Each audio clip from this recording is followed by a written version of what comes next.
창세기 11장 27절에서 32절입니다. 창세기 11장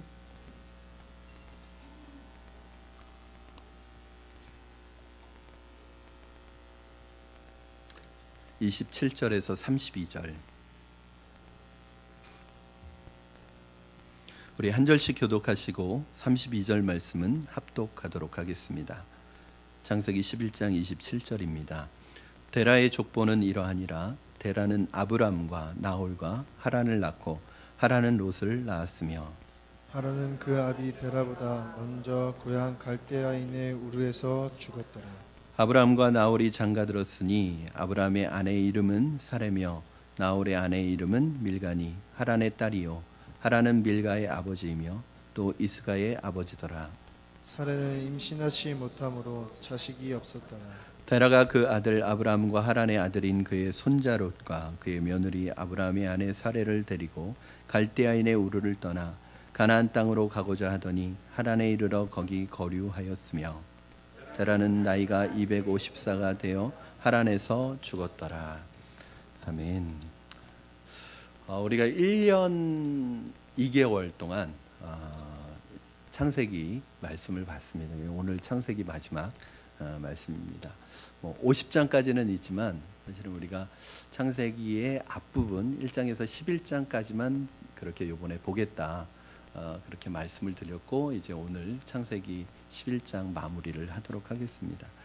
창세기는 성경의 첫 번째 책이면서 하나님의 마음과 구약이지만 복음이 가장 선명하게 드러난 책이라고 볼 수 있습니다. 그래서 창세기에 보면 예수 그리스도의 복음이 굉장히 선명하게 드러나 있습니다. 창세기 한번 여러분은 그래서 오늘은 어떻게 진행될 것이냐면 여러분이 1장부터 11장까지 배웠던 이 내용들 중에서 포인트를 좀 복습을 하고 오늘 본문을 좀 연결해서 말씀을 전하려고 합니다. 그러니까 한번 기억하시면서 오늘 창세기 1장에서 11장을 다 정리한다 이렇게 생각하시고 들으셨으면 좋겠습니다. 창세기 1장에서 11장까지를 우리가 뭐라고 하냐면 원역사라고 그래요. 이게 뭐냐면 모든 인류가 공통적으로 공유하고 있는 하나의 역사인 거예요. 왜냐하면 모든 인류는 사실은 하나의 뿌리에서 출발을 했습니다. 그렇죠? 어디에서 출발했죠? 노아의 세 아들인 셈과 함과 야벳에게서 온 족속과 언어대로 종족이 나누어지기 시작을 했어요. 그래서 지난 시간에 우리가 잠깐 말씀 보았던 것인데 한번 다시 보겠습니다. 10장 1절 말씀 여러분 한번 같이 읽어주세요. 시작. 노아의 아들 셈과 함과 야벳의 족보는 이러하니라. 홍수 후에 그들이 아들들을 낳았으니, 그러니까 홍수에 그들이 아들들을 낳았어요. 셈과 함과 야벳이 아들들을 낳았어요. 그리고 10장 32절 보시면 같이 읽겠습니다. 시작. 이들은 그 백성의 족보에 따르면 노아 자손의 족속들이요 홍수에 이들에게서 그 땅의 백성들이 나뉘었더라. 그러니까 인류는 원래 하나였었는데 홍수 이후에 노아의 세 아들인 셈과 함과 야벳으로부터 이제 나누어지기 시작을 하는데 특별히 지난주에 배웠던 바벨탑 사건을 통해서 언어가 나누어지면서 언어와 종족대로 나누어지기 시작했다는 거예요. 그래서 사실은 시기적으로는 10장 성경에 보면 10장이 먼저 나오지만 사실은 시기적으로는 11장이 더 시간적으로는 우선이에요. 그리고 11장 다음에 10장이 나오는 게 원래 맞아요. 내용 순서상으로는.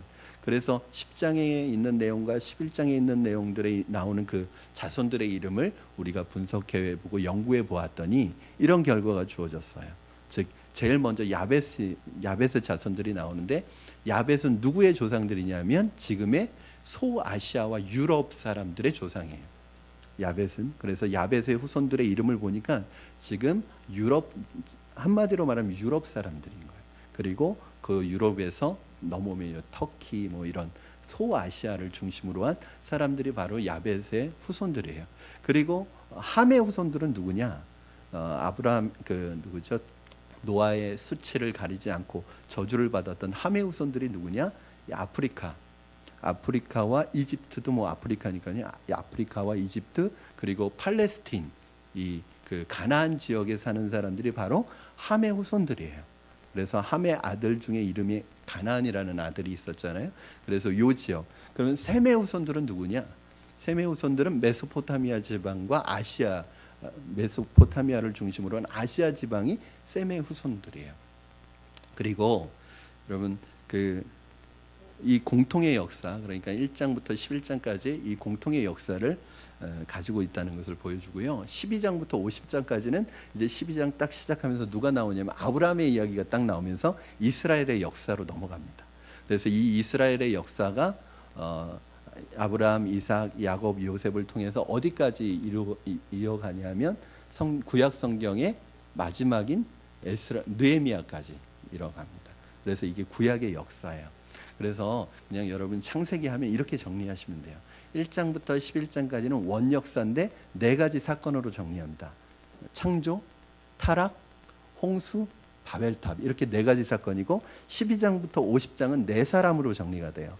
아브라함, 이삭, 야곱, 요셉. 그래서 창세기는 한마디로 하면 4사건, 4사람 이렇게 하면 정리가 끝나요. 그래서 여러분이 배우셨던 1장에서 11장까지는 한번 오늘 이 4가지 사건을 중심으로 제가 요약을 해드리고 또 여러분 한번 점검하고 오늘 읽으신 본문하고 연결해서 말씀을 드리도록 하겠습니다. 첫 번째는 4가지 사건 중에 첫 번째는 뭐죠? 창조예요. 그렇죠. 창조. 하나님께서 창세기 1장 1절에 태초에 하나님이 천지를 창조하시니라. 그리고 천지를 창조하셨어요. 우주를 창조하시고 그 우주 속에 수많은 별들 속에 이 지구라는 그 별의 생물들을 창조하셨습니다. 그리고 그 중에서도 인간을 창조하시고 하나님이 보시기에 좋았어요. 인간을 창조하시고 아담과 하와를 지으신 하나님은 너무너무 행복하셨어요. 마치 갓난아기를 안고 있는 아빠의 마음처럼 너무너무 흐뭇해 하셨습니다. 기뻐하셨습니다. 하나님의 이 사람의 창조는 천지창조의 완성이고 절정이었어요. 여러분, 하나님께서 여러분이 하나님의 기쁨이라는 사실을 기억하시기 바랍니다. 여러분은 하나님의 기쁨이에요. 우리는 저주의 대상이 아닙니다. 우리는 심판의 대상이 아니라 하나님의 기쁨과 사랑의 대상으로 하나님이 우리를 창조하셨어요. 그렇죠? 아버지들, 어머니들은 다 이 마음 알 거예요. 우리 아이를 낳을 때, 우리 아이를 출산할 때 이 아이가 저주의 대상이나 심판의 대상으로 생각하는 분들 한 분도 안 계세요. 다 축복과 사랑의 대상으로 그렇게 창조하셨어요. 여러분 한 사람 한 사람은 하나님의 작품으로 만들어 주셨습니다. 에베소서 2장 10절 말씀에 보면 이런 표현이 나와요. 우리 한번 같이 읽겠습니다. 시작. 우리는 그가 만드신 바라 그리스도 예수 안에서 선한 일을 위하여 지으심을 받은 자니 이 일은 하나님이 전에 예비하사 우리로 그 가운데 행하게 하려 하심이니라. 그가 만드신 바라, 이 표현을 원어에는 포이마라는 단어를 쓰는데 이게 그 영어 표현으로 하면 마스터피스예요. 그러니까 걸작품이라는 거예요. 하나님이 우리를 걸작품으로 만드셨다는 거예요. 하나님이 우리를 작품으로 만들었다는 거예요. 그래서 여러분 한 사람 한 사람은 너무나 소중한 사람이에요. 하나님의 형상으로 지음받은 작품입니다. 그래서 한 영혼의 가치는 이 세상 그 어떤 천하 만물을 가지고도 바꿀 수 없어요. 여러분 한 사람의 영혼의 가치를 이 세상에 있는 모든 보화를 다 가지고 온다고 해도 결코 바꿀 수 없어요. 여러분, 내 가치를 물질의 가치로 다운시키지 마세요. 내 수준을, 내 영혼의 가치를 세상의 물건의 가치로 다운시키지 마세요. 여러분들의 가치는 이 세상 그 어떤 세상 모든 것을 가져오도 바꿀 수 없는, 하나님은 바꿀 수 없는 가치를 가진 거예요. 여러분, 그런 표현 많이 하잖아요. 우리 아이들 보면서 우리 부모님들이 세상에 있는 돈 다 가져와도 내 아들하고 안 바꿔. 그게 하나님 마음이에요. 그래서 하나님이 성경 속에 나타나는 하나님의 마음이 뭐예요? 한 영혼이 천하보다도 귀한 거예요. 여러분, 이 세상에 있는 천하 만물보다도 한 영혼이 귀한 거예요. 하나님은 여러분을 단체로 보시지 않았어요. 그룹으로 보시지 않았어요. 넘버로 보시지 않아요. 숫자로 보시지 않아요. 어떤 분들은 성도님들을 숫자로 보더라고요. 카운트를. 저는 저희 교회를 개척하고 지금까지 성도님들 주일날 몇 명 오셨는지 카운트를 센 적 한 번도 없어요. 몇 명 오고 안 오고가 중요한 게 아니에요. 그 한 분의 이름이 중요합니다. 여러분 한 사람 한 사람이 하나님을 이름을 다 기억하고 계세요. 여러분 번호로 있지 않아요. 넘버 2, 넘버 1 이렇게 기억하시지 않아요. 여러분 한 사람 한 사람의 이름을 다 기억하고 계세요. 왜? 내 작품이니까. 그러므로 여러분 평생을 비교의식에 빠져서 불행한 삶을 사시면 안 됩니다. 나는 부족할 때가 있어요. 나는 연약할 때가 있어요. 나는 부족하고 연약해도 나는 하나님의 작품이야, 이렇게 생각하셔야 돼요. 왜요? 작품은 비교가 불가능해요. 그렇죠? 작품은 그 나름대로의 다 의미가 있어요. 다 사연이 있어요. 그래서 사실은 이 손가락 깨물어 안 아픈 손가락 없다고, 내가 정말 상고의 고통을 통해서 이 세상에 내놓은 작품은 다 애정이 가는 거예요. 하나님은 여러분 한 사람 한 사람을 다 그렇게 애정을 가지고 보겠어요. 문제는 사실은 내가 큰 장점이 훌륭한 분인데도 마음속에 비교의식을 갖기 시작하고 열등감을 갖기 시작하면 그 훌륭한 게 하나도 드러나지 않아요. 하나님은 우리에게 장점을 너무 많이 주셨고 재능도 너무 많이 주셨는데 우리가 비교의식에 빠지는 순간 우리의 장점은 하나도 보이지 않고 우리의 능력과 우리에게 주신 사명은 하나도 보이지 않고 나는 불행한 삶을 살아가게 돼요. 여러분, 그 한 시대를 주름잡던 레오나르도 다빈치라는 이 화가가 얼마나 유능하고 실력 있는 화가예요. 그런데 이 화가의 말년에 혜성같이 등장한 이 미켈란젤로라는 이 사람 때문에 사람들이 자꾸 자기와 이 사람을 비교하니까 그 다음부터 다빈치가 이 미켈란젤로를 보면서 비교의식을 갖기 시작한 거예요. 열등감에 빠지기 시작한 거예요. 그 다음부터는 작품 활동을 하지 못했다는 얘기. 아무리 훌륭한 사람도 비교하는 순간 가장 비참한 사람이 됩니다. 여러분 비교하면 안 돼요. 상품은 비교해야 돼요. 그래서 좋은 상품을 사야 돼요. 그렇죠? 그런 작품은 비교할 수가 없는 거예요. 여러분 그런 작품이에요. 저는 여러분이 한 사람 한 사람이 하나님의 형상으로 지어진 작품임을 기억하시고 여러분에게만 주신 그 놀라운 사명을 찾고 그 사명의 생애를 살아가시기를 주님의 이름으로 축원합니다. 창세기를 보면서 제가 한 가지 더 느끼는 것은 참 아이러니예요. 창세기는 시작의 책이에요. 천지창조가 시작됐어요. 이 땅이 시작됐어요. 모든 게 시작됐어요. 그런데 저는 이 시작하는 것을 보면서 뭘 느끼냐면 끝이 있겠구나, 이걸 느껴요. 여러분, 시작이 있다는 것은 뭐예요? 끝이 있다는 거죠. 모든 피조물은 어떤 특징을 가지냐면 유한해요. 피조물의 특징이 뭐냐면 시작이 있으면 끝이 있어요. 하나님은 시작과 끝이 없어요. 하나님이 시작이시고 하나님이 끝이세요. 하나님은 무한하세요. 그러나 하나님이 만든 피조물은 시작이 있으면 끝이 있다는 거예요. 자, 우리 로마서 11장 36절 같이 한번 읽어주시겠습니다. 시작. 이는 만물이 주에게서 나오고 주로 말미암고 주께로 돌아감이라. 그에게 영광이 세세에 있을지어다. 하나님은 시작도 끝도 없고 하나님이 시작이고 하나님이 끝이지만 천지 만물은 다 하나님으로부터 나와서 하나님께로 돌아가게 되어 있습니다. 이게 특징이에요. 그러므로 언젠가는 이 세상이 끝나는 날이 있을 거라는 거예요. 여러분, 이건 상식이에요. 그렇죠? 지구가 시작된 날이 있으면 지구가 끝나는 날이 있는 거예요. 우주가 시작된 날이 있으면 우주가 끝나는 날이 있는 거예요. 그래서 시작을 알리는 게 창세기라면 이것이 끝나는 날을 알려주는 게 뭐냐면 요한계시록이에요. 그래서 우리는 이 땅에 살아가면서 두 가지를 준비해야 합니다. 첫째는 내 개인의 종말, 그리고 두 번째는 이 세상의 종말을 준비해야 합니다. 여러분, 종말을 얘기한다고 해서 저를 이상하게 보지 마십시오. 이건 성경에 있는 이야기입니다. 세대주의적 잘못된 건강하지 못한 이단적인 종말론을 가진 사람들로 인해서 이 종말론이 흐려졌을 뿐이지 종말 자체가 거짓은 아닙니다. 내 인생이 천년만년 계속될 것 같지만 고작 우리는 7, 80년 삽니다. 많이 살아요. 8, 90년 사는 거예요. 여러분의 인생 천년만년 되지 않아요. 지금 젊은 분들은 내 인생이 끝나지 않을 것 같고 천년만년 살 것 같지만 고작 그래봐야 7, 80년. 그래 더 산다 해봤자 8, 90년. 여러분의 인생의 반을 사신 거예요. 벌써. 언젠가 내 인생의 마지막 날이 옵니다. 그날을 준비하는 삶을 살아가시기 바랍니다. 그리고 이 세상에 종말이 옵니다. 그날이 언제일지 모르지만 주님이 오시면 이 세상에 끝이 오게 됩니다. 그날이 내 개인적인 종말보다 먼저 올 수도 있어요.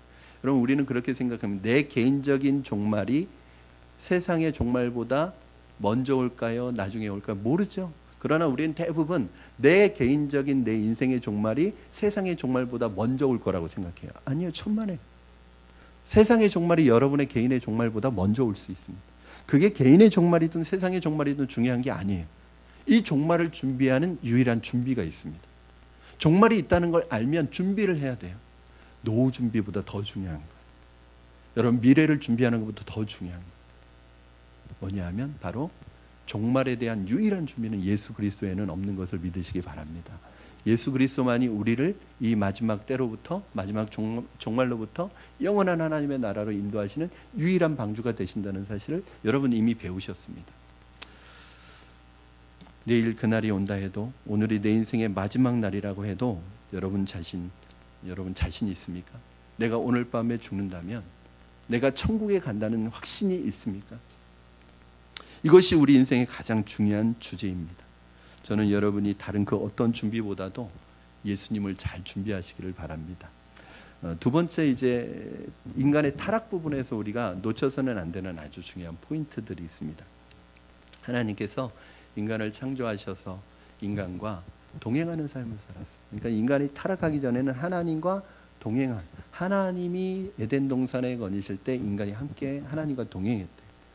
이때 아담과 하와는 정말 행복한 삶을 살았습니다. 여러분 언제 가장 행복할까요? 사람은 세상에서 성공하면 여러분 한번 행복했던 순간을 떠올려 보시죠. 아이를 낳고 아이를 바라봤을 때, 또 결혼했을 때, 또 세상에서 승진했을 때, 학교에 들어갔을 때, 그게 행복이라는 단어를 붙일 수 있죠. 그런데 문제는 그 행복이 영원하지 않다는 거예요. 세상에서 성공하면 행복할까요? 직장에서 인정받고 훌륭한 직장인이라고 인정받으면 행복할까요? 명예가 생기고 돈이 많아지면 정말 행복할까요? 물론 행복할 수도 있어요, 일시적으로. 그러나 그것이 우리의 행복으로부터 멀어지게 할 수도 있습니다. 그게 진짜 행복은 아닐 거예요. 여러분 인간이 가장 사람이 행복할 때는 언제냐면 하나님과 함께 있을 때예요. 왜 그래요? 그건 너무 간단하죠. 그렇게 만들어졌어요. 그렇게 인간은 지어졌습니다. 인간 안에는 이 영이 있기 때문에 이 영은 하나님과 함께 있을 때 이 영이 행복해지는 거예요. 육적으로 행복하다고 해도, 정신적으로 행복하다고 해도 인간 안에 있는 영적으로 행복하지 않으면 그 사람은 행복한 게 아니에요. 늘 공허해요. 이 아이들 문제없이 잘 자라고 있어요. 직장 생활 문제없이 잘하고 있어요. 재정적으로 어려움도 없어요. 근데 왜 마음이 공허하죠? 왜 뭔가 빈 것 같죠? 왜 허전하죠? 왜 행복하지 않죠? 정말 중요한 자리에 주님이 계셔야 될 자리에 주님이 안 계시니까 행복함을 느끼지 못하는 거예요. 여러분 행복하십니까? 언제부터인가 사람은 하나님과 교제하는 법을 잊어버렸습니다. 까먹어버렸습니다. 진짜 행복이 아닌 것들을 행복의 조건으로 알고 찾아 헤매기 시작했습니다. 왜 그런가? 간단합니다. 죄 때문에 그렇습니다. 이 모든 것이 하와로부터 시작이 됐습니다. 모든 것이 주어진 에덴 동산에서 모든 것이 허락되었지만 유일하게 허락되어지지 않은 선악과, 동산에 있는 모든 나무의 실과를 너희가 다 먹어도 좋다. 그러나 선악을 알게 하는 나무의 실과만은 먹지 말아라. 모든 것이 다 허락되어지고 하나만 허락되어지지 않은데 이 하나가 먹고 싶은 게 인간의 마음이에요. 제가 목회를 하면서 알게 된 것은 마귀가 이 인간의 본성을 잘 끄집어내고 잘 자극한다는 것. 제가 이제 올해로 목회를 사역을 시작한 지 23년이 됐거든요. 그동안 많은 교인들을 만났습니다. 그런데 이상하게 하라는 것은 더 하기 싫어하고 하지 말라는 것은 더 하고 싶어하는 분들이 있어요. 이것은 건강하지 않은, 이렇게 신앙생활 하시면 정말 하나님께서 기뻐하시고 정말 신앙적인 성숙을 이루어갈 것입니다. 이렇게 알려드리면 그렇게 하고 싶지 않아요. 이거는 하시면 안 됩니다. 이건 건강하지 못한 것입니다. 그러면 또 그거는 막 하고 싶어요. 그때 하나 생각하셔야 돼요. 이게 마귀가 그런 마음들을 줍니다. 이걸 잘 이용해요. 당연히 해야 되는 거 알고 하지 말아야 되는 거 아는데, 여러분 하지 말아야 되는 거 아닌데 자꾸 하고 싶은 마음을 준단 말이죠. 그 해야 되는 거 수많은 것들을 허락하셨는데 이거 하지 마라 그러는데 그거 자꾸 하고 싶어지는 거죠. 그때 생각하세요. 누가 내 생각을 자극하고 있는지. 여러분이 아니에요. 마귀가 인간에게 다가와서 인간을 결정적으로 넘어뜨린 세 가지가 있습니다. 첫째는 뭐냐면 하나님의 말씀을 의심하도록 만들었어요. 뭐라고 그래요? 마귀가 정말 하나님이 그러더냐? 하나님 그랬거든요. 근데 자꾸 하나님이 정말 그래? 사람이 제가 이제 성경 공부를 하다가 어떤 질문을 하면 어떤 성도님이 딱 대답을 해요. 그런데 제가 정말이에요? 확실해요? 그러면 점점 자신이 없어져. 자꾸 하나님이 정말 그래? 하나님이 정말 그랬어? 라고 물으니까 하와가 점점 자신이 없어져. 그러면 지금도 사탄이요, 여러분 마음속에 하나님의 말씀을 자꾸 의심하도록 만들어요. 야, 하나님이 그렇게 약속하셨는데 정말 그럴 것 같아? 믿음으로 살면 하나님께서 승리하게 해주시고 축복해 주신다는, 정말 그럴 것 같아? 야, 믿음으로 살면 망해. 신앙 지키면 망해. 너 정말 하나님의 말씀 믿는 거야? 이게 2000년 전에 쓰여진 이 말씀, 이게 지금도 효과가 있다고 생각해 자꾸 하나님의 말씀을 의심하도록 만드는 거예요. 그런데 의심하도록 만들어질 수밖에 없는 이유가 있어요. 뭐냐면 말씀을 몰라. 결국은 하와의 문제는 뭐냐면 왜 자꾸 말씀이 의심이 됐냐면 말씀을 몰라요. 정확하게. 하와는 주워 들었어요, 말씀을. 제가 우리 제자반 하면서 우리 집사님들에게 일부러 막 이렇게 구박을 계속 하는 것 중에 하나가, 집사님들 정말 성경을 아세요? 모태신앙이고 신앙생활 그렇게 했으면서 주워 들은 건 진짜 많으면서 정말 성경을 아세요? 몰라요. 진짜로 몰라요. 정말 놀랄 정도로 몰라요. 놀라울 정도로 몰라요. 그런데 어떻게 생각하냐면 내가 어려서부터 교회를 다니고 있었기 때문에 성경을 많이 한다고 착각을 해요. 근데요, 그렇지 않더라. 여러분 생각해 보세요. 구슬이 서말이라도 깨어야 보배잖아요. 그러니까 집사님들이 그렇다는 거예요. 어떤 오늘 성경 설교 본문이나 어떤 목사님이 어떤 얘기를 하면 아, 저거 내가 아는 거. 그리고 그 다음부터는 안 들린다는 거예요. 저거 아는 내용인데 왜 또 하지? 저거 내가 아는 얘기인데 그러면 그 다음부터는 들리지가 않아요. 내가 아는 얘기니까. 그럼 그거 되게 위험한 거예요. 그래서 제가 한번 들어가 봐요. 정말 아는지. 근데 잘못 알고 있어요. 심지어는 사람 이름까지 바꿔서 알고 있어요. 그러면서도 안다고 생각하는 거예요. 여러분 하반기 양육에 참여하시기 바랍니다. 사실은 이단들이 와서 말씀을 들이대면서 여러분에게 말씀으로 도전한다면 여러분 중에 그 말씀이 왜 틀렸는지 뭐가 잘못되었는지 반박할 수 있는 분들이 몇 분이나 있을까요? 여러분 이단들은 다른 거 가지고 하지 않아요. 꼭 말씀 가지고 들이대요. 이단들이 말씀 가지고 와서 한번 우리 말씀 토론해보자 라고 여러분들에게 말씀 가지고 도전한다면 그렇게 하는 그 이단들의 말씀이 뭐가 잘못되고 왜 잘못됐는지 반박할 수 있는 분들이 몇 분이나 될까요? 허무하지 않아요, 여러분? 우리가 그래도 교회를 다닌 게 몇 년인데, 엄마 뱃속에서부터 다녔는데, 그리고 수십 년을 지금 교회 다니고 있는데, 이제 몇 개월 성경 공부한 거 가지고 와서 이단들이 몇 개월 성경 공부한 거, 그 기초과정 공부한 거 가지고 와서 들이대는데도 아무런 답변도 못해요. 오히려 피해요. 말씀을 잘 몰라. 여러분 만약에 한마디도 반박하지 못할 정도로 우리의 말씀에 대한 기초가 부족하다면 우리 굉장히 회개해야 합니다. 말씀은 여러분 말씀을 폼으로 가지고 다녀요. 성경을 폼으로 가지고 다니시면 안 돼요. 성경을 장식품으로 사용하시면 안 됩니다. 말씀은 폼이 아니에요. 장식이 아니에요. 말씀은 하나님의 능력의 말씀이고 영적인 무기이고 우리의 삶의 매뉴얼이고 지침서이고 우리의 길을 밝혀주는 우리의 삶의 길잡이에요.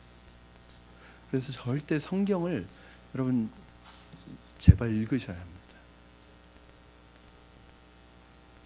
제가 부탁드립니다. 성경을 읽는 것으로 끝나면 안 됩니다.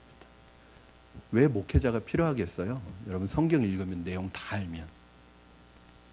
여러분 집에서 성경 계속 읽어봐요. 다 이해가 되나? 그래서 공부를 하는 거예요. 적어도 어느 이단에서 말하는 이것이 뭐가 잘못됐는지는 아셔야 되잖아요. 그렇죠? 결국 말씀을 모르니까 말씀에 의심이 생기는데 이때 마귀가 아주 결정타를 날리는 거예요. 그러니까 이 마귀의 결정타는 처음부터 나오지 않아요. 여러분 권투할 때 훅을 먼저 한 다음에 이 훅을 많이 맞고 좀 지쳐 있을 때 결정타를 날리는 거거든요. 마귀가 계속해서 우리의 마음에 의심을 들게 하고 말씀을 모르게 될 때 필연적으로 따라오게 되는 게 뭐냐면 결정타를 날리는데, 그게 뭐냐면 하나님처럼 되고 싶어하는 교만한 마음을 갖게 한다는 거예요. 어떤 목사님이 자기네 교회는 성경 공부 안 한대요. 제자 훈련 안 한대요. 왜?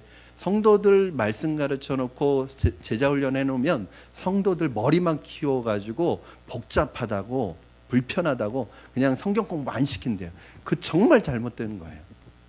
여러분 성경을 알면 알수록 겸손해지거든요. 말씀 앞에 나를 비출수록, 말씀을 제대로 배운 사람일수록 겸손해요. 여러분 말씀 몇 자 배웠다고 교만 떠는 사람들은 그 말씀 잘 모르는 사람이에요. 정말 말씀을 제대로 배운 사람들 보세요. 정말 겸손합니다. 그런데 말씀을 모르니까 교만한 마음이 올라오는 거예요. 그래서 결정타가 뭐냐면 창세기 3장 5절이에요. 우리 한번 같이 읽겠습니다. 창세기 3장 5절 시작. 너희가 그것을 먹는 날에는 너희 눈이 밝아져 하나님과 같이 되어 선악을 알 줄 하나님이 아심이니라. 마귀가 하와에게 선악과를 먹지 못하게 한 하나님의 의도를 왜곡시켜요. 즉 뭐라고 그러는 거냐면, 야 하나님이 왜 선악과를 못 먹게 했는지 알아? 말씀을 모르니까 거짓말 치는 거야. 죄송합니다. 반말을 했어요. 제가 말씀을 모르니까 거짓말을 하는 거예요. 뭐라고 거짓말을 해요? 야 하나님이 왜 너희에게 선악과 못 먹게 했냐면 너희가 이 선악과를 먹으면 눈이 밝아져서 하나님처럼 될까 봐 그런 거야. 하나님처럼 될까 봐 너희에게 이거 못 먹게 한 거예요. 여기 하와가 딱 꽂힌 단어가 있어요. 하나님 같이 되어. 하나님처럼 된다는 말에 하와가 그 얘기를 듣고 선악과를 보니까 먹음직도 하고 보암직도 하고 지혜롭게 할 만큼 탐스럽게 다르게 보이기 시작했다는 거예요. 이거예요. 이거 하나님처럼 되는 거예요. 인간의 마음속에. 여러분 말씀이 없는 사람은 자꾸 자기가 하나님 되려고 합니다. 우리는 절대 하나님 될 수 없어요. 어떻게 피조물이 창조주가 될 수 있어요. 그런데 우리의 마음속에 자꾸 하나님이 되고 싶은 욕망이 일어나요. 지난주에도 말씀드렸지만 하나님이 우리를 하나님의 형상으로 지으신 이유는 하나님처럼 되라고 지으신 게 아니라 하나님과의 교제 속에서 하나님의 모습을 닮아가라고 하나님의 형상대로 우리를 지으신 거예요. 하나님께서 주신 모든 재능과 능력은 그것을 통해 하나님이 이 땅에 보내신 목적과 부합되는 삶을 살라고 주신 것이지 하나님의 자리를 차지하고 하나님께 반역하라고 주신 것이 아닌데, 하나님처럼 되려고 했던 게 인간의 불행의 시작입니다. 여러분 지난주에 바벨탑도 마찬가지죠. 이걸 묶어서 결국 바벨탑이 왜 죄예요? 바벨탑을 쌓았던 이유가 인간의 평안함과 인간의 어떤 복지를 위해서 쌓은 게 아니에요. 하나님을 위해서 쌓은 게 아니라 우리의 이름을 내자. 이게 뭐냐면 내가 내 인생의 주인이다. 내가 이제 주권자다. 내가 주인이다. 그러므로 하나님이 주인이 될 필요가 없다. 이 주장을 한 거예요. 그래서 바벨탑을 쌓자 이거였어요. 오늘날 동양 종교를 포함한 모든 종교의 핵심은 뭐예요? 잘 들여다보세요. 여러분 종교는 간단해요. 사람이 하나님이 되는 거예요. 사람이 신적인 경지에 이르는 거예요. 사람이 부처가 되는 거예요. 사람이 이 신적인 경지에 이르는 거, 이게 다 동양 종교를 포함한 종교들의 핵심이에요. 그러니까 우리가 수도를 통해서 도를 통해서 그런 신적인 경지에 이르게 하는 것, 그게 다 모든 동양 종교들의 특징입니다. 마인드 컨트롤이 왜 잘못된 거예요? 마인드 컨트롤은 뭐냐면 내가 생각을 그렇게 해서 나는 불가능이 없는 사람이다. 나는 신적인 존재가 될 수 있다. 자기의 이 정신활동을 통해서 얼마든지 신적인 영역에 이룰 수 있다는 거예요. 뉴에이지 사상도 마찬가지예요. 결국은 인간이 신이다. 이거예요. 여러분 이 종교들 보세요. 결국은 인간이 신이라는 얘기 하려고 하는 거예요. 내가 인간이 신이라는 얘기가 아니어도 인간이 신적인 경지에 이르러야 된다. 이 얘기하는 거예요. 도를 통해서, 수행을 통해서. 현대의 과학이 추구하는 바가 무엇입니까? 여러분 과학은 절대 나쁜 게 아니에요. 과학과 신앙은 반대가 아니에요. 서로 함께 가야 되는 거예요. 그런데 어떤 사람들은 과학의 이름으로 하나님을 거부합니다. 과학의 이름으로 하나님 없다는 거예요. 신은 없다. 신은 죽었다.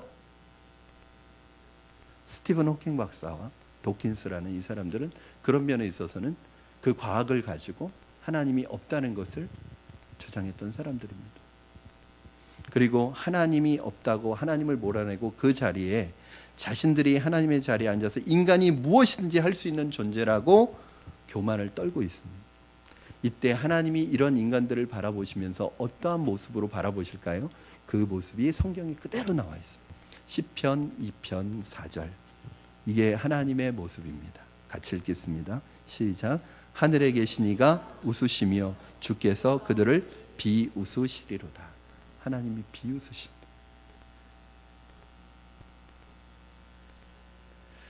사랑하는 여러분, 우리 인생의 주인은 내가 아닙니다. 제가 어렸을 때인가 초등학생 때인가 중학생 때인가 청소년 때인가 기억은 안 나는데 이 민혜경이라는 가수가 내 인생은 나의 것 이런 노래를 불렀어요. 오랜만에 들어보시죠? 민혜경. 내 인생은 나의, 내 인생은 내 것이 아닙니다. 나의 것이 아닙니다. 여러분, 우리 인생은 우리 것이 아니라 하나님의 것이고 우리는 청지기예요.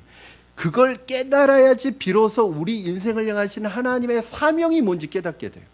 내가 내 인생의 주인이라고 그거 붙들고 있는 사람 평생 그렇게 산다면 내 인생의 사명이 뭔지 모르고 평생 자기 맘대로 자기 원하는 대로 욕심을 따라 살아가다가 인생 끝에 갈 때까지 자기가 무엇 때문에 이 땅에 보내심을 받았는지도 알지 못하고 깨닫지 못하고 사명도 발견하지 못하고 그냥 그렇게 살다가 가게 됩니다. 내 마음대로 인생을 살아가다 보면 언젠가 이게 아닌데 할 때가 와요.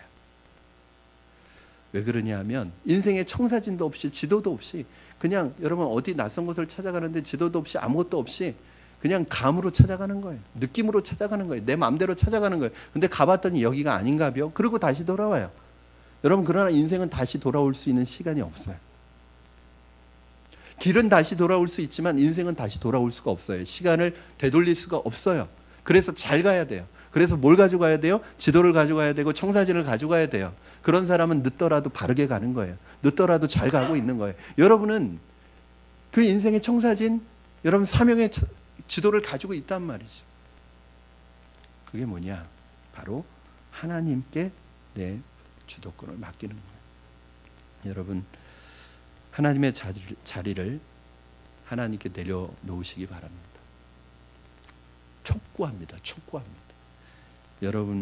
여러분의 인생의 주도권을, 여러분이 주인 돼서 마음대로 살아가고 있는 여러분의 그 주도권을 하나님께 맡기시기 바랍니다. 여러분, 우리의 인생의 배를 항해가는 이 항해, 이 배의 키를 여러분이 붙들고 있다고 생각해 보세요.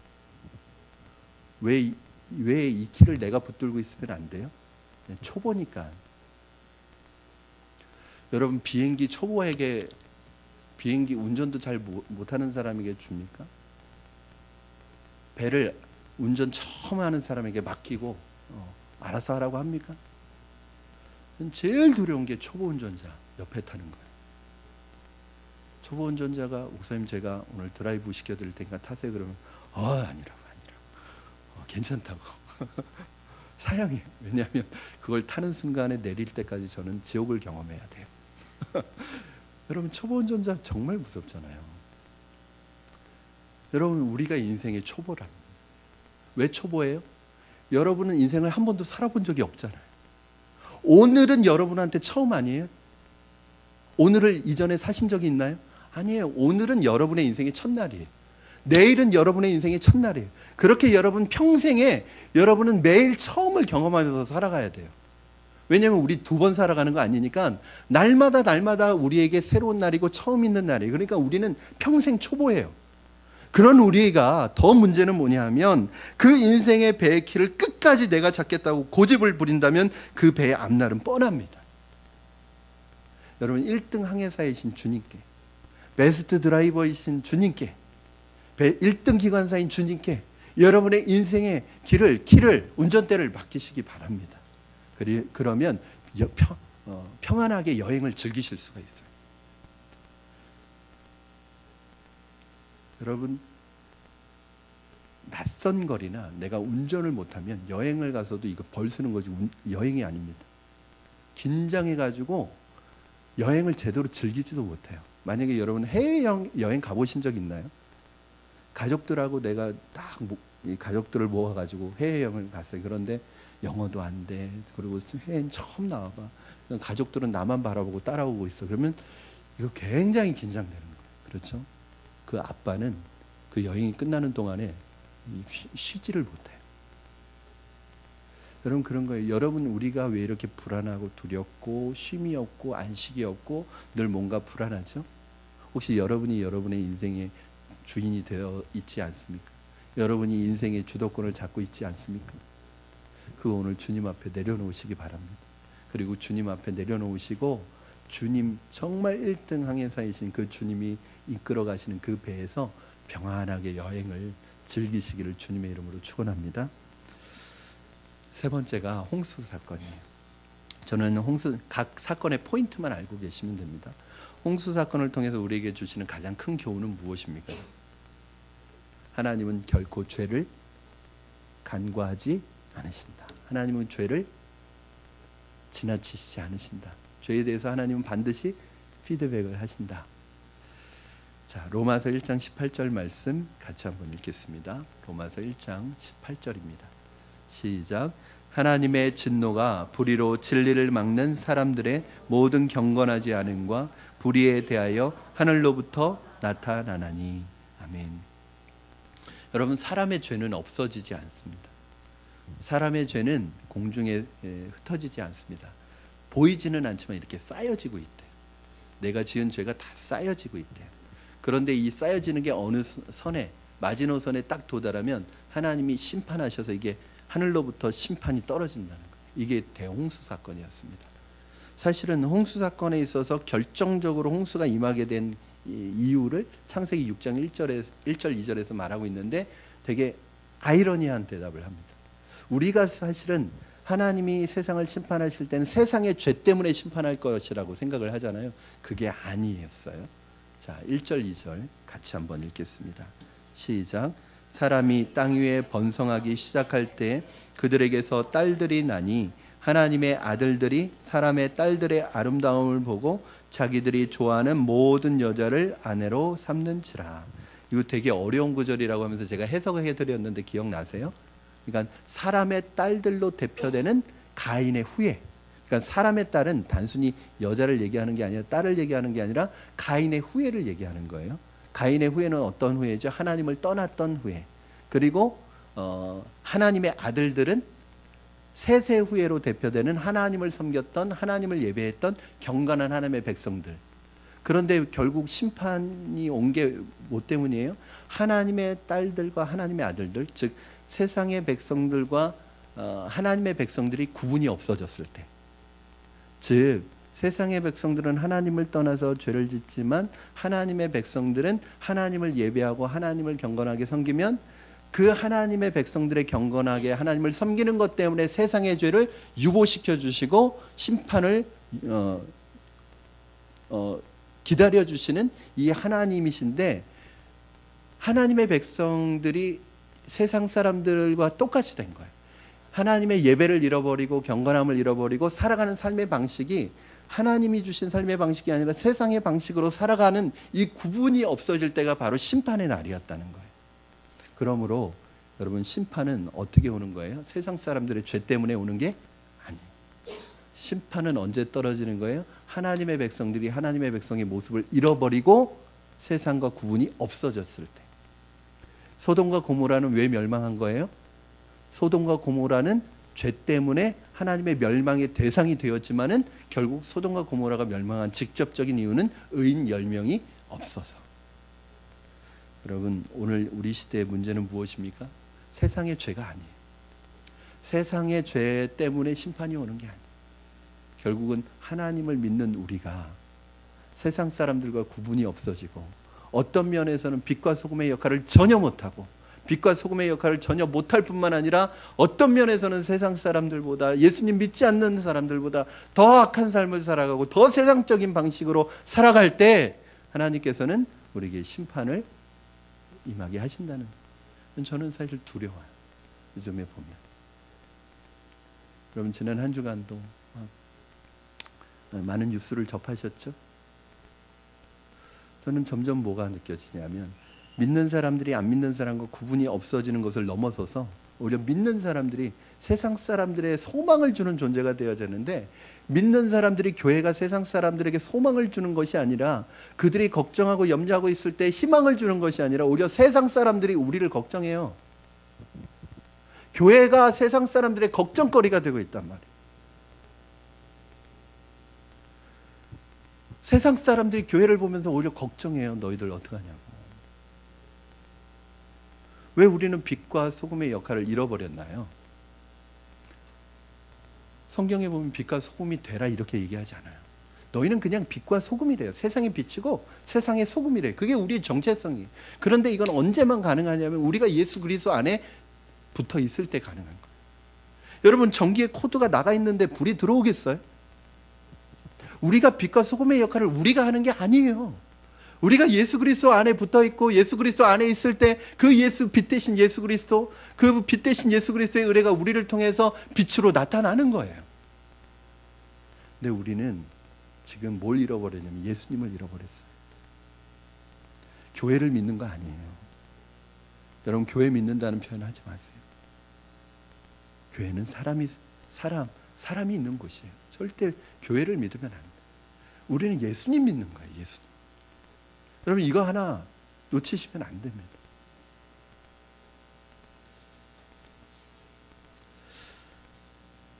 마지막으로 이러한, 사실은 저는 지난 한 주간 그런 생각을 했어요. 한국 교회를 봐도 답이 없고, 세상을 봐도 답이 없고, 우리 믿는 사람들을 봐도 답이 없고. 여러분, 이러면 제 마음속에 어떤 부분이 찾아오냐면 절망스러워요. 절망스러워.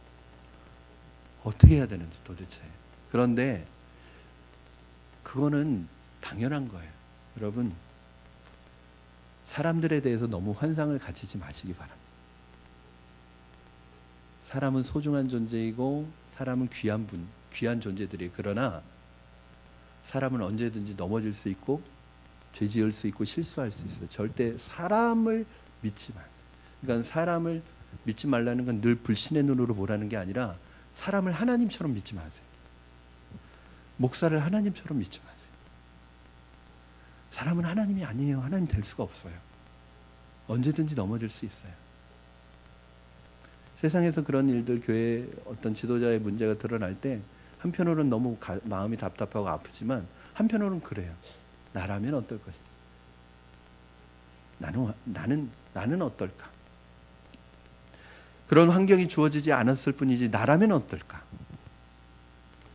그러나 제가 소망을 보는 것은 사람을 보면 소망이 없고 실망과 좌절뿐이지만, 그럼에도 불구하고 소망이 어디냐면 우리의 실수와 죄에도 불구하고 하나님이 결코 우리를 포기하지 않으신다는 사실입니다. 사랑하는 여러분, 하나님은 여러분의 실수와 여러분의 죄와 여러분의 잘못에도 불구하고 여러분을 결코 포기하지 않으십니다. 여러분을 버리지 않으십니다. 하나님께서 세상이 죄악으로 관영했을 때 노아를 불러서 노아를 통해서 새롭게 시작하셨어요. 다시 노아 홍수 이후에 또 세상은 또 죄로 관영했지만 하나님께서 또 버리지 아니하시고 모든 걸 끝내지 아니하시고 다시 새로운 사람을 불러서 새로운 시작을 하십니다. 그 사람이 나오는 게 오늘 본문이에요. 누가 나오죠? 여러분, 한 절만 읽겠습니다. 27절 우리 한번 같이 읽겠습니다. 27절이요. 시작. 데라의 족보는 이러하니라. 데라는 아브람과 나홀과 하란을 낳고 하란은 롯을 낳았으며.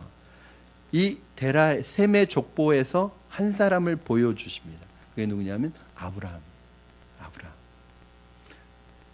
하나님은 아브라함을 통해서 다시 한번 새롭게 시작하십니다. 저는 만약에 창세기 11장이 바벨탑 사건으로 딱 끝이 났으면 얼마나 절망적이에요. 얼마나 소망이 없어요. 그런데 바벨탑 사건으로 끝내지 않고 그 끄트머리에 누구를 등장시켜요? 아브라함을 등장시켜서 이제 12장 1절에 하나님이 아브라함을 부르셔서 새로운 역사를 시작하시거든요. 그 중간 고리로 오늘 본문 말씀을 사용하세요. 저는 오늘 본문을 보면서 이 족보를 보면서 은혜를 많이 받았어요. 하나님은 버리지 아니하시는구나. 포기하지 아니하시는구나. 새롭게 시작하시는구나. 여러분, 12장 1절 말씀, 창세기 12장 1절 같이 읽겠습니다. 시작. 여호와께서 아브라함에게 이르시되 너는 너의 고향과 친척과 아버지의 집을 떠나 내가 내게 보여줄 땅으로 가라. 아브라함을 부르셔서 이제 12장부터 이스라엘의 역사가 시작됩니다. 그런데 이 아브라함을 부르신 게 중요한 게 아니라 결국은 하나님이 정말 하시고 이 어두운 세상 속에서 소망은 아브라함이라는 얘기를 하려는 게 아니라 결국은 이 아브라함의 족보를 통해서 어디의 족보를 말씀하시는 거예요? 마태복음 1장 1절에 나오는 결국 이 아브라함의 족보에서 누가 나와요? 예수 그리스도께서 나오시죠. 마태복음 1장 1절에 아브라함과 다윗의 자손 예수 그리스도의 계보라 해서 아브라함부터 이어져 내려오는 족보가 누구에게서 끝나냐면 예수에게서 딱 끝납니다. 바로 창세기 3장 15절에 약속하신 여인의 후손으로 오셔서 사단의 권세를 물리치실 예수님의 오시게 되는 것을 이제 시작하시는 거예요. 사랑하는 여러분, 아브라함의 시작은 이스라엘의 시작이 아니라 바로 저와 여러분 믿음의 시작입니다.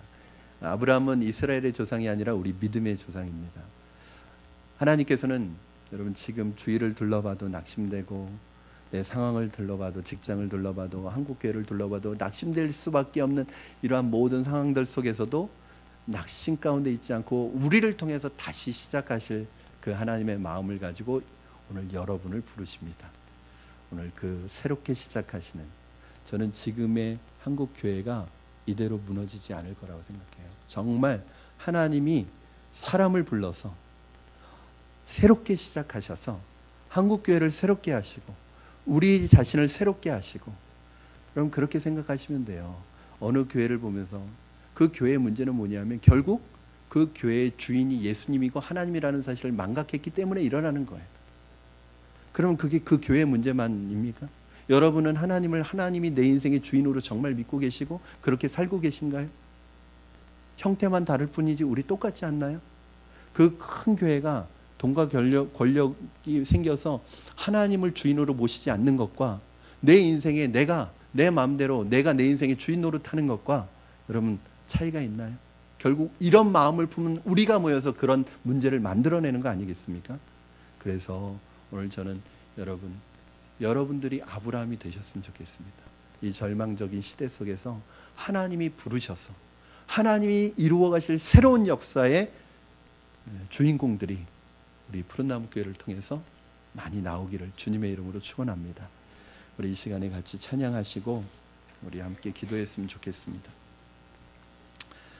나를 하나님께서 부르신 것 은혜고, 또 하나님께서 나를 사명을 주어서 이 땅에 보내셨습니다. 그 하나님의 은혜, 창세기 1장부터 11장까지 오면서 우리에게 주셨던 그 은혜들, 우리에게 주시는 음성입니다. 아브라함을 부르셨듯이, 노아를 부르셨듯이, 아담을 부르셨듯이 오늘 여러분의 이름을 주님께서 불러주시기를 바랍니다. 우리 함께 이 찬양 부르시면서 하나님의 은혜 생각하겠습니다.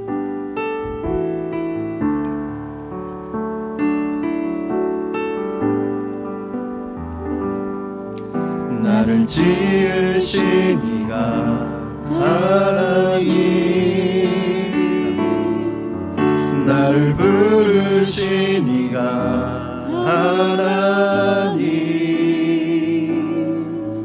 나를 보내신 이도 하나님, 나의 나 된 것은 다 하나님 은혜라. 나의 달려갈 길 나가도록, 나의 마지막 호흡 다하도록, 나로 그 십자가 품게 하시니, 나의 다 된 것은 다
다시 한번 한량 없는 은혜, 갚을 길 없는 은혜, 한량 없는 은혜, 갚을 길 없는 은혜, 내 삶을 에워싸는 하나님의 은혜, 하나님의 은혜,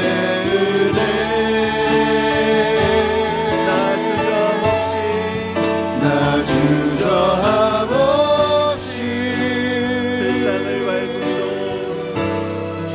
그 땅을 밟음도 그 땅을 밟음도 나를 붙드시는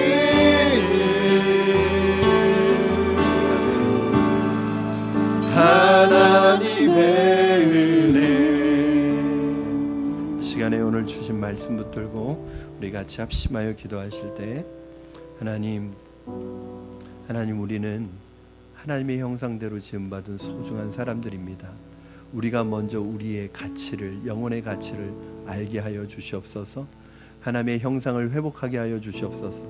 우리의 마음속에 하나님처럼 되려는 교만한 마음 다 내려놓고, 내가 내 인생의 주인으로 내 마음대로 내 인생을 살아가는 것이 아니라 하나님이 내 인생의 주인 되어 주셔서 주님께서 이끌으시는 대로 살아가는 청지기의 삶이 되게 하여 주시옵소서. 오늘 하나님 특별히 우리 한국교회를 위하여 기도합니다. 하나님, 한국교회가 새로워지기를 원합니다. 그러나 먼저 내가 새로워지기를 원합니다.